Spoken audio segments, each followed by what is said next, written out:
Hello and welcome to Kalam IS. This is News Simply Put, dated 11th December 2024, and let's get started. The topics for today are the no confidence motion against Dhankar, the next is about the snake bites, and the last is about the visit by our foreign secretary to Bangladesh. These are the clippings for the news which will help you locate better. And let's get started. So, the first topic is about the analysis of the no confidence motion against the Vice President Jagdeep Dhankar. So the point is हम सब जानते हैं कि जो India block है उनके opposition पूरा हमारा उन्होंने इनिशिएट किया है no confidence motion against the vice president Jagdeep Dhankhar. So we all know that the minority is there, so the motion is not likely to be passed. However, the motion is very symbolic. That is what it's saying. The motion is largely symbolic and it will not be necessarily passed. And also, a previous attempt was made in 2020 where attempts were made to remove, to rather impeach Deputy Chairman Hari Vansh, but that was rejected as it was not properly filed. So, we'll examine two things. Firstly, we have seen the context of the news. Now, we'll see that what will be the constitutional challenges and the implications. And third, we'll see that if the motion or the impeachment is not likely to happen, then why have the opposition members really filed a no confidence motion? I mean, everybody knows, people like us who are not even a part of it, even the normal public knows that it won't be passed. Then why are they filing it? You should obviously wonder about it, right? So we'll understand the reason for this. So let's understand the constitutional implications. The first is Article 92, which says that the Vice President cannot preside over the proceedings related to his own removal. So, if this actually goes, then it will create a conflict if the grievances are debated, right? Further, there are issues, as in, like Article 67 says that once a motion has been, thought to be passed, the 14-day notice period should be given. However, if today, like it's 11th, and if we say that 10th 11th के आसपास motion आता है तो 14 days का मतलब क्या हो गया 25 दिसंबर हो गया ना. But the winter session of the parliament is likely to be till only 20 December. So the session will expire, then how will the motion really come forward, right? So that is what it is saying, that the minimum 14 days notice period is required and the current session ends on 20th. But then there are future considerations that could be made, in the sense that it could be carried over to the next session of the parliament, as the notice period will not lapse upon the termination of the current session. So it's simple that, with respect to the days, 14 days might become 25 or something like that. But since the parliament is terminating, I mean the current session is ending on the 20th, so this will be passed forward. So that's what the implications. So the first is the opposition unity display. So we have heard about South Korea's news, how ruling the ruling president prime minister basically was taken down by the opposition and the public support. The democracy was saved. In that sense, also here opposition has come forward and they have displayed unity. So the India bloc is the bloc of lot of parties, right? So this basically demonstrates the collective opposition stance, and this shows that the perceived partiality will not be taken ahead.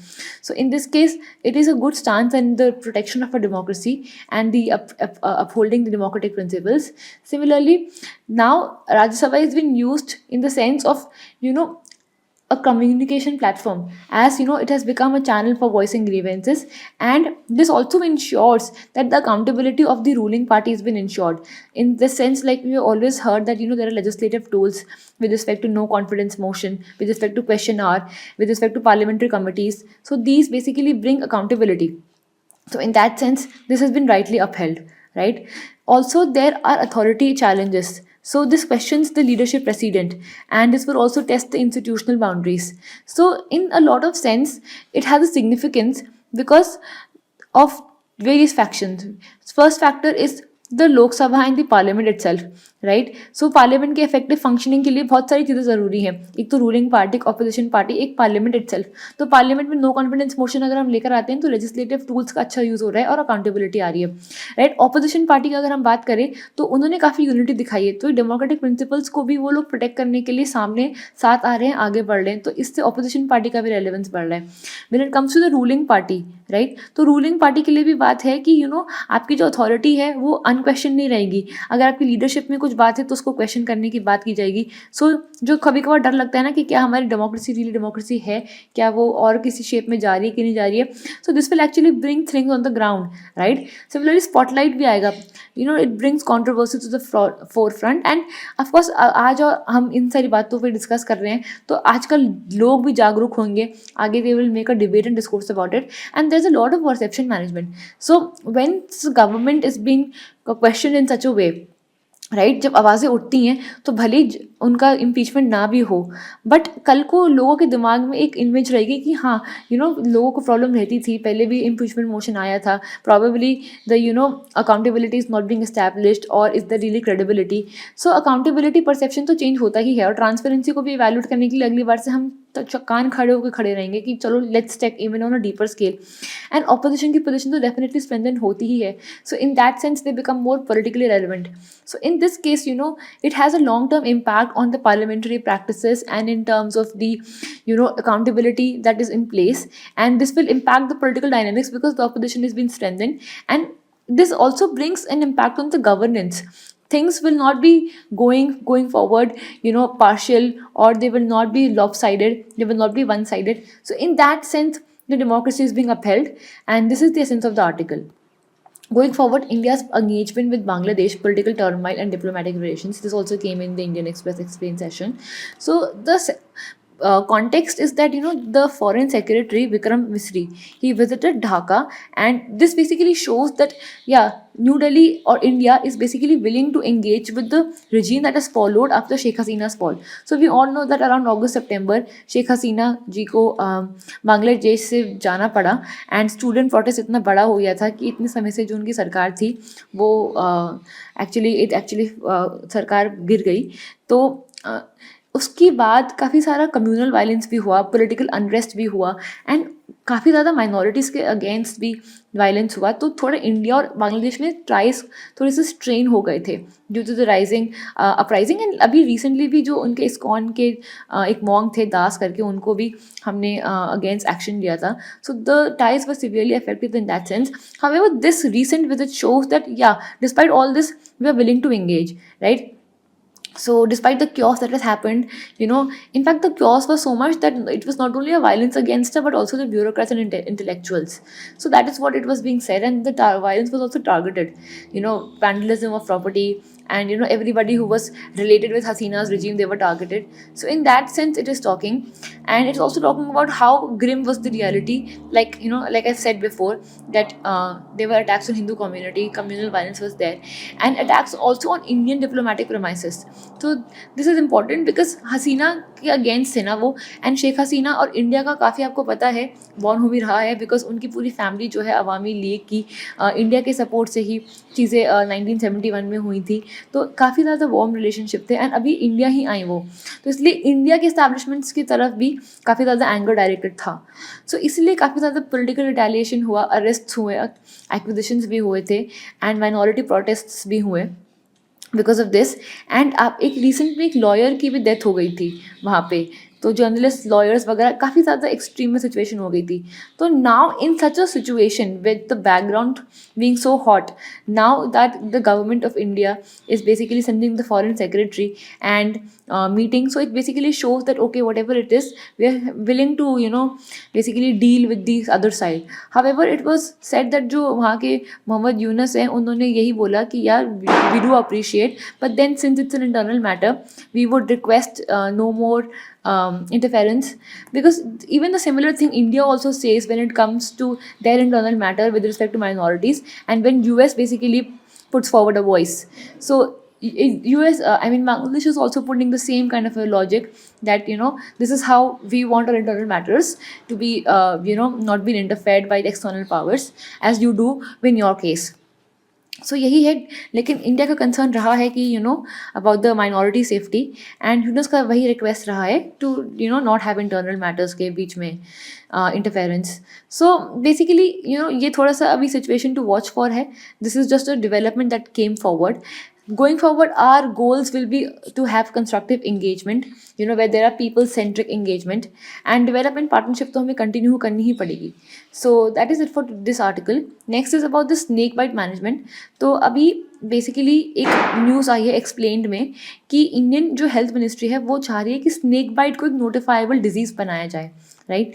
तो आमतौर पे हम यही सुनते हैं कि कितनी snake bites होती है, 3 से 4 million on an annual basis. ये कोई छोटा नंबर नहीं है, यानी कि 30-40 लाख लोग हर साल स्नेक बाइट से अफेक्ट होते हैं और काफ़ी 60,000 लोगों की डेथ भी हो जाती है. तो इतना हाई नंबर है, तो इस नंबर को हम इग्नोर नहीं कर सकते. इसको इनफॉर्मल तरीके से हम छोड़ नहीं सकते, कोई ट्रीटमेंट हम ना हो ऐसे हम इसको रख नहीं सकते, क्योंकि ये काफ़ी बड़ा नंबर है. इसलिए इतने ग्रेव बैकग्राउंड को देख के the union health ministry thought that let's make it a notifiable disease, right. Now what is the benefit of having it as a notifiable disease? Firstly, जब एक चीज़ फॉर्मुलाइज हो जाती है, then there is a dedicated effort to collect the data. Now this data is on not a very thorough basis. Yeah, these are the estimates, but it could be even more or it could be less. It's an approximation.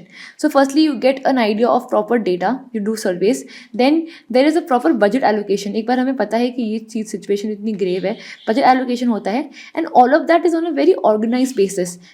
That okay, this is the primary health centers में इतना intervention हो सकता है, secondary health centers में इतना intervention है, doctors की इतनी ज़रूरत है, staff को training की इतनी ज़रूरत है.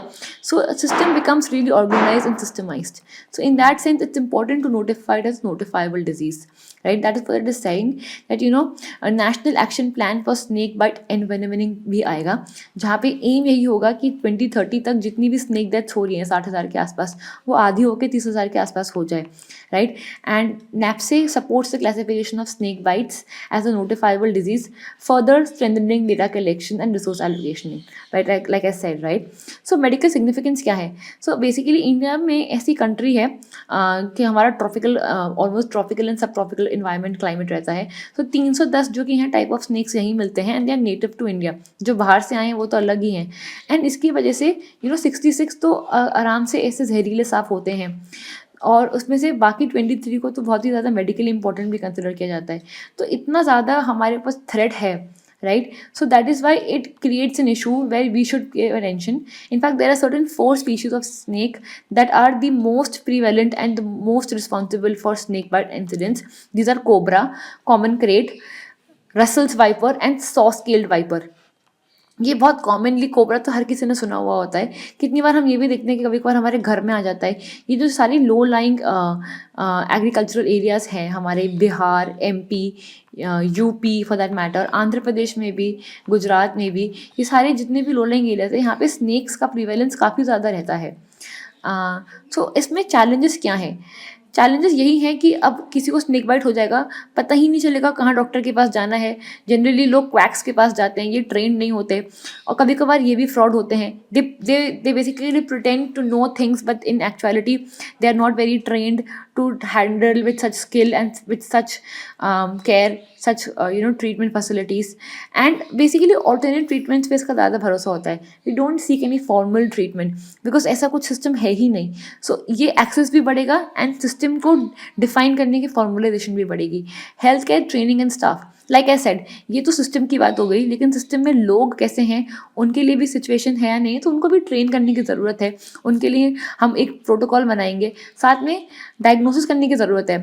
हर स्नेक की बाइट वेनेमस नहीं है, राइट. कुछ स्नेक्स आते वेनेमस नहीं भी होते, तो हर स्नेक का अंदर बॉडी में कैसे रिएक्शन हो रहा है उसको भी हमें डायग्नोस करके पता करना पड़ेगा ना.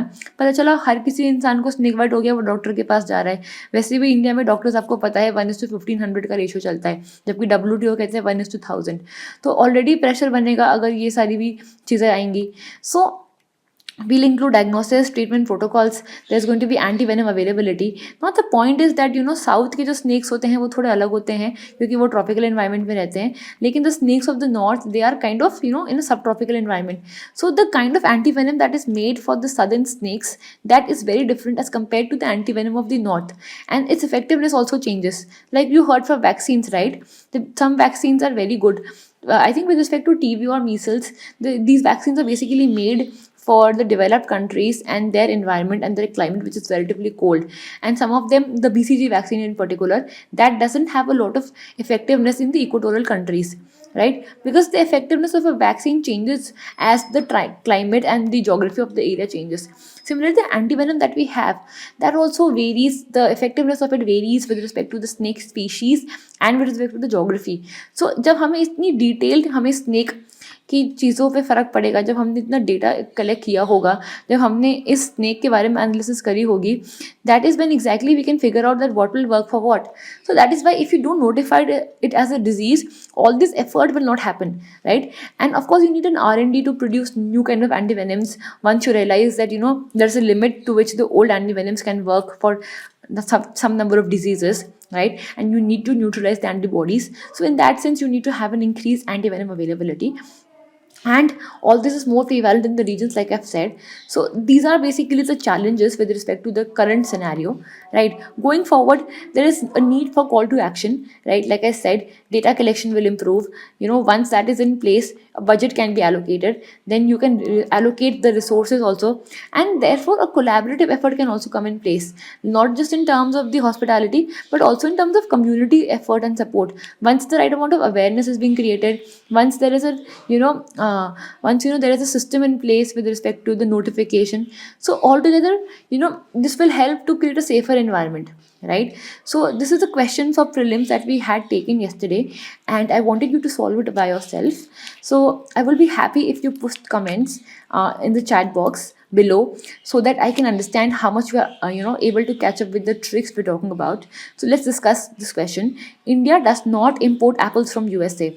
Now the question is talking about not importing. So if I suppose I am this person who's staying in India, tomorrow if I get a trip to USA for some days, would it not be possible that I'm hungry and I take some apples, and I took 10 apples, but maybe I just ate 9 or something, and I came back home and I got some apples that were remaining, right? So जब इतना basic import हो सकता है, तो not थोड़ा सा business भी ऐसा कर सकते हैं, right?